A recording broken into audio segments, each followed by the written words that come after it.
Eviction होना इतने वक्त के बाद, was it fair for you? किस तरह से अपने एविक्शन को आप देखते हो? और आप खुश हो फाइनली आप बाहर आ गए हो?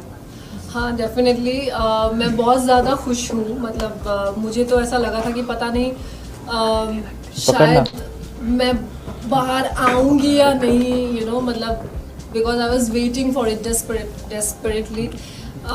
Finally I'm out and I'm feeling relieved. I'm happy. लेकिन जर्नी मतलब ऐसा था कि बहुत ही पहले ऐसा था कि बम्पी रोड और फिर बीच में वो स्मूथ हो गया, फिर वापस से बम्पी रोड में आ गई, तो ऐसा उतार चढ़ाव रहा है काफ़ी, but still I am grateful for this journey. Well, जिस तरह से कहा जा रहा था कि मतलब काफी बिग बॉस के घर वालों को भी ये क्यूरियोसिटी थी, बार बार आपको पूछा जा रहा था, तो हम भी जरूर पूछना है कि एग्जैक्टली अभिषेक के साथ इक्वेशन होना, वाज इट फॉर गेम और वाज इट फॉर रियल? उसके बारे में अगर आप कुछ क्लियर कर दे चीजें। नहीं, it was not for game. It was not for game. Definitely it was not for game. अगर वो गेम के लिए होता तो शायद वो दिख जाता। बॉडी लैंग्वेज, एक्सप्रेशंस, हर एक चीज़ मैटर करता है, तो मुझे ऐसा नहीं लगा था कि वो लव एंगल बनाया जा रहा था purposely. It was just happening because we were just going with the flow and yeah that's it. Khanzaadi आपको काफ़ी उन्होंने गलत बोला, उसके बावजूद आप उनके साथ जाके बैठे अभिषेक के, यानी जब काफ़ी वायलेंस पर्सनालिटी है, काफ़ी लोगों को गलत कुछ बोला है अंदर, क्या कहना चाहोगे अभिषेक के बारे में? हाँ, तो पहली बात तो उनको वो चीज़ रियलाइज़ हुआ और ये बहुत बड़ी बात है, किसी को अगर रियलाइज़ है अपनी गलती का और वो सुधार लाना चाहता है तो फिर डेफिनेटली उनको चांस ज़रूर देना चाहिए. और हर इंसान में होता है एक नेगेटिव साइड, एक पॉजिटिव साइड, मुझ में भी है, उसमें भी है, हम सब में है, तो मैं उस चीज़ को वैसे देखूंगी. एंड हाँ, मतलब ठीक है, कभी कभी हो जाता है, वो एक बहुत ही एक्सप्रेसिव इंसान है, वो हर चीज़, हर इमोशंस को खुल के एक्सप्रेस करता है, चाहे वो गुस्सा हो, चाहे वो पागलपन हो, चाहे वो उसका प्यार हो. तो मुझे लगता है कि उसको प्यार की बहुत ज़रूरत है, मतलब उसको नहीं, मतलब ऐसे इंसान को जो बहुत ही ज़्यादा अपने इमोशंस को लेके एक्सप्रेसिव होते हैं. लेकिन खानजादी ये भी जानना चाहेंगे, आपने बार बार अभिषेक से एक ही बात कही कि बाहर कैसा लग रहा होगा, कैसा लग रहा होगा, इसी वजह से होकर आपने नज़दीकियाँ नहीं बढ़ाई या कोई और इंटेंशन था नज़दीकियाँ नहीं बढ़ाने का? पता नहीं, मतलब मैं बहुत ज़्यादा कॉन्शियस हो गई थी क्योंकि मुझे भी नहीं पता था कि मैं कहाँ जा रही थी. एक तो मैं बहुत ही डिस्टर्ब थी अपना मेंटल हेल्थ को लेके, और फिर लोगों ने भी बहुत बड़ा मुद्दा बना दिया था मुझे और अभिषेक को लेके, तो वो सारी बातें मुझसे नहीं सुनी जा रही थी. इसलिए मतलब मैं कॉन्शियस थी कि पता नहीं वो क्या लग रहा होगा बाहर, मतलब मेरी फैमिली भी है, पता नहीं वो क्या सोच रहे होंगे, मैं नेगेटिव लग रही हूँ या पॉजिटिव लग रही हूँ, तो मैं पूछती रहती थी कि कैसा दिख रहा होगा. खानदादी, अगर हम बात करें आपकी, क्या आप आगे रिलेशनशिप बढ़ाएंगे अभिषेक की? क्योंकि जो जानकारी हमें मिली है, अभिषेक काफ़ी थप्पड़ मारता है ईशा को, थप्पड़ काफ़ी मारा है उन्होंने घर पर, ऐसा खुद ईशा ने बताया. तो क्या आप तैयार हैं इस तरह के वायलेंस बिहेवियर झेलने के लिए? क्योंकि अभिषेक का इस तरह का है, मतलब खुद ईशा ने बताया है घर के अंदर ही इज अ क्रिमिनल, ऐसा वो लोगों ने कहा है, इसके बारे में बात हुई, क्या कहना चाहोगे? ऑल्सो आप कितना अग्री करते हो ये ईशा की बात पर? देखिए, पहली बात तो मुझे जिस गली जाना नहीं उस गली का नाम नहीं लेना है, तो मैंने नहीं सोचा है इतना आगे तक कि झेलना पड़ेगा या ऐसा कुछ. वो बिग बॉस के घर के अंदर जो भी था वो घर के हिसाब से था कि हम लोग एक ही जगह में थे, बंद थे, तो एक दूसरे को देखते थे, हमें अच्छा लगता था, so we were spending time together. मैंने कुछ सोच के नहीं रखा है कि उसको मुझे झेलना पड़ेगा या फिर मैं डेट करूँगी या फिर जो भी उसका है. डेफिनेटली किसी को अगर मैं डेट करना चाहूँगी देन आई मेक श्योर कि उस इंसान को मैं अच्छे से जानूँ. और ये इतनी छोटी बात नहीं है कि आप बस ये 1-2 महीने में किसी को जान गए हो, ऐसा it is not like that, it takes time. Khanzaadi और नहीं हो रहे थे, आपकी लड़ाई भी हुई उनके साथ, लेकिन जब बाद में एक और एक चीज़ सबसे ज़्यादा वायरल हो रही कि आप दोनों ब्लैंकेट के अंदर किस कर रहे थे, वो आवाज़ आ रही थी, कितना फैक्ट है वो?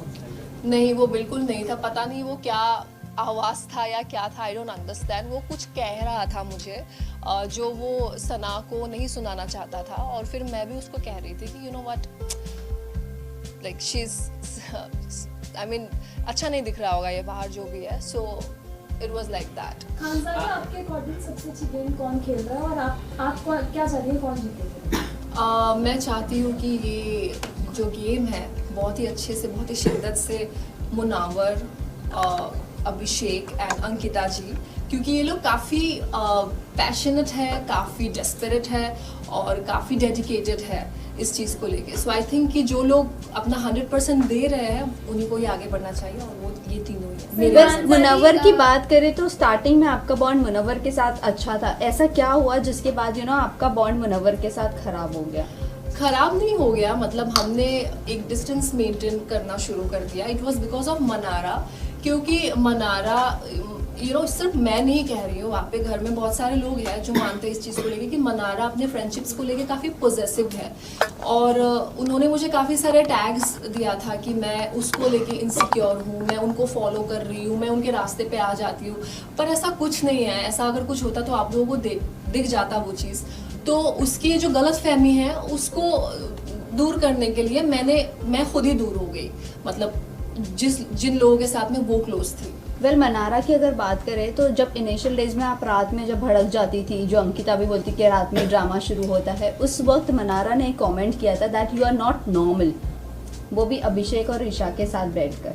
सो क्या कहना चाहोगे आप इस बात पर? सभी भड़क जाते हैं, वहाँ पे कोई दिन नहीं होता, रात नहीं होता। एक तो हमें समय का पता ही नहीं है क्योंकि बिग बॉस के घर में घड़ी भी नहीं है, तो लेकिन इतना पता है कि हर घड़ी बदलता रहता है, लोग भी बदलते रहते हैं। तो वो उनकी सोच है मुझे लेके, और ठीक है, सबका अपना अपना सोच है। मुनावर को लेके आप क्या कहना चाहिए? जो एक छोटी सी क्लिक थी, मुनावर ने इतना बड़ा बता दिया कि हाँ अंकिता ने सब कुछ जान लिया, बाहर का सब कुछ जान लिया। मुनावर ने एक गेम खेला है, क्या कहना चाहोगे इसको लेके? बहुत काफी वो अनकंफर्टेबल महसूस कर रहे हैं अंकिता लोखंडे से, क्या कहना चाहोगे? अनकंफर्टेबल नहीं कहूँगी मैं, क्योंकि उनको वो रिस्पॉन्सिबिलिटी मिली है, वो कैप्टन है, तो उनको एक इन्फॉर्मेशन मिला अबाउट अंकिता जी, तो उनको सिर्फ अंकिता जी से ये बात कहनी थी, लेकिन उन्होंने विक्की भाई को इंक्लूड कर दिया इसमें, जबकि बिग बॉस ने विक्की भाई के बारे में नहीं कहा था। तो जैसे उन्होंने शुरू किया कि विक्की भाई और अंकिता, तो विक्की भाई ने बिना उस चीज़ को समझे खुद बता दिया कि हाँ मेरा ये ट्रीटमेंट है। तो ये मुनावर का एक चालाकी है कि जो भी उन्होंने ये किया है, और वो बिग बॉस का क्या कहते हैं इसको, मतलब बिग बॉस ने कहा था कि आप जाके डिस्कस करिए कि ये होना चाहिए कि नहीं होना चाहिए, तो मुनावर ने बेसिकली उस चीज़ को डिस्कस किया घर वालों के साथ। वेल मुनव्वर की अगर बात करें सो मुनव्वर के साथ जो भी आपका बॉन्ड था सो बॉन्ड था, बट आपने कहा था कि मुनव्वर पे मैं भरोसा नहीं कर सकती हूँ, आपने उन्हें छुछुंदर भी कहा। फिर उसके बाद जैसे ही सोनिया बाहर आती है, आपने सेकेंड वीकेंड के वार पर उनके जाने के बाद ये कहा कि तुझसे अपनापन लगता है, मतलब सडनली ऐसा आपने स्विच कैसा किया? एक बार आप बोलते भरोसा नहीं, एक बार आप बोलते अपनापन लगता है। शुरू में तो किसी को पता नहीं था, अब जैसे 2 महीने बीते तो हम एक दूसरे के बारे में जान पाए, तो शुरुआत में कुछ और ही था, और जैसे ही गेम बढ़ता गया तो चीज़ें भी अलग होती गई। इनिशियल डेज में नील, ऐश्वर्या, रिंकू, जिन्ना ये सब आपके साथ आ रहे थे, आपको समझा भी रहे थे, लेकिन बाद में चीज़ें अलग हो गई। तो बाद में आपने कहा कि इनके साथ मेरी इक्वेशन नहीं जम रही या वॉटेवर, वो किस बेसिस पे कहा? क्योंकि इनिशियल डेज से लेकर जब तक आपका बॉन्ड अंकिता विक्की के साथ नहीं था तब तक उन्होंने आपका साथ दिया है। साथ दिया इन द सेंस उनका अलग था, मतलब उसको मैं साथ नहीं समझूंगी, क्योंकि उनको ना एक टैग मिला था चुगलीखोर और शुगर कोटिंग। तो वीकेंड के वार पे बेसिकली उनको ये फीडबैक मिला था, और कहीं ना कहीं ये मुझे भी पता चला कि वो सामने से कुछ और है और मेरे पीठ पीछे कुछ और बातें कर रहे थे, कभी अच्छाई भी कर रहे थे, बुराई भी कर रहे थे। लेकिन मैं ऐसी हूँ ना कि मैं वहाँ पे किसी को ऐसा नहीं देखती कि ये किसका क्या स्टेटस है या किसका क्या एज है, या everything is equal for me in that house. तो शायद मैंने बहुत सारी चीज़ें उनकी परख ली थी और मैं मुंह पे बोलती थी जो उनको अच्छा नहीं लगता था, क्योंकि हर कोई ऐसा नहीं करता था जो मैं कर रही थी। तो इसलिए वो लोग भी कहीं ना कहीं शायद मुझे लेके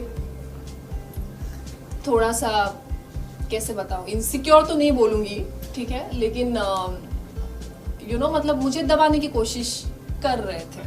लेकिन खान साहब, आपसे आपको जाना, काफी आपने जैसे कि आप बात करें, हम सलमान खान के साथ आप उठ गई जब वीकेंड के बाद था, उसको लेके काफी हुई, क्योंकि आप नॉर्थ ईस्ट से आती, नॉर्थ ईस्ट से लोगों को काफी कम मौका मिलता है बॉलीवुड हो, इतने बड़े प्लेटफॉर्म बिग बॉस में, लेकिन आपने इसको सही तरीके से, मेरे को नहीं लगता कि यूज किया, मतलब लोगों को आपको इतना अच्छा अपॉर्चुनिटी मिला और आप कह रहे थे कि मेरे को जाना है, ऐसा क्यों आपने अपना मन बनाया? हाँ, सो सबसे पहले ऐसा नहीं है कि नॉर्थ ईस्ट के लोगों को मौका नहीं मिलता है। I think they are one of the most talented people, ठीक है, स्पेशली मतलब एंटरटेनमेंट इसमें। तो मुझे लगता है कि बहुत लोग बहुत कुछ कर रहे हैं और मैं भी उनमें से एक हूँ। तो I was never been ungrateful about the show, it was just that कि शायद मैं कुछ चीज़ों से अभी भी हील नहीं हुई हूँ एंड वो चीज़ मुझे फिर से सामना करना पड़ा और मैं टूट गई। ओके, आपके मेडिकल इश्यूज़ को लेकर बहुत बड़ा जो भी हुआ था टॉपिक निकला था, बट उसके बाद आप काफ़ी ज़्यादा लो दिखी, आपका इंटरेस्ट दिखा ही नहीं शो में। आपको आपके फैंस पर या ऑडियंस पर इतना भरोसा नहीं था कि वो डिफेंस करेंगे आपके लिए बाहर? बिल्कुल नहीं था, क्योंकि तब जब मैं बिग बॉस आई थी मुझे कोई जानते भी नहीं थे। नियर अबाउट मेरे पास, एक तो मैं बिल्कुल एक्टिव नहीं हूँ सोशल मीडिया में, तो यही इसलिए मैं आपको बोला हाँ। कि नॉर्थ ईस्ट को ज्यादा, आप खुद ही अभी आपने मान लिया क्या कि ज्यादा अपॉर्चुनिटी इतने बड़े प्लेटफॉर्म में नहीं मिलता है। वही मैं आपको कह रहा, आपने खुद डिनाई किया, आपने खुद मान लिया क्या चीज़ मान लिया मैंने? कि ज्यादा अपॉर्चुनिटी नहीं मिलता, नॉर्थ ईस्ट के जो एक्टर्स होते हैं इतने बड़े लाइमलाइट नहीं मिलता, और आपने उसे मैंने कहाँ मान लिया, मैंने माना ही नहीं। अभी आपने कहा कि आपकी फैन फॉलोइंग नहीं है, तो आपको उन पे भरोसा नहीं था ऑडियंस। मेरी यहाँ पे फैन फॉलोइंग नहीं होना और मौका नहीं मिलना की बात क्या है? मौका इतने बड़े प्लेटफॉर्म में नहीं मिलता है ना मैडम, वही तो मैं कह रहा हूँ। नहीं, ऐसा नहीं है, ऐसा बिल्कुल नहीं है, मैंने ऐसा बिल्कुल नहीं कहा है। मैंने बस इतना कहा है कि मेरी फ़ैन फॉलोइंग कम थी because I was not active socially. और फिर उसके बाद अभी मुझे वो चीज़ दिख रही है कि people are loving me, like unconditionally supporting me. मुझे ऐसा कहीं ना कहीं लग रहा था कि शायद अगर पूरे घर मेरे अगेंस्ट था तो शायद मैं नेगेटिव हूँ, मतलब मुझे खुद पे भी भरोसा नहीं आ रहा था वहाँ पे। मुझे ऐसा लग रहा था कि शायद ये लोग सच कह रहे हैं घर वाले कि actually I was looking negative, but यहाँ बाहर आने के बाद में पता चला कि it was nothing like that. So I am happy. आगे की क्या प्लानिंग है, कुछ अगर आप बता सकते? नई फिल्म में फिल्म करना, क्या कहाँ प्लेटफॉर्म? फिल्म करना तो फिल्म का तो मैंने अभी नहीं सोचा है, लेकिन मैं जो मेरा म्यूज़िक है जैसे मैं हमेशा कहती हूँ कि music is my weapon. Music को लेके मैं कहीं भी जा सकती हूँ, मुझे किसी चीज़ का डर नहीं है। अगर म्यूज़िक मेरे साथ है तो मैं इस चीज़ को आगे लेके जाना चाहती हूँ और आप लोगों को बहुत सारी चीज़ें देखने को मिलेगा, बहुत सारे सरप्राइजेस ला रही हूँ मैं। So stay tuned. Thank you so much.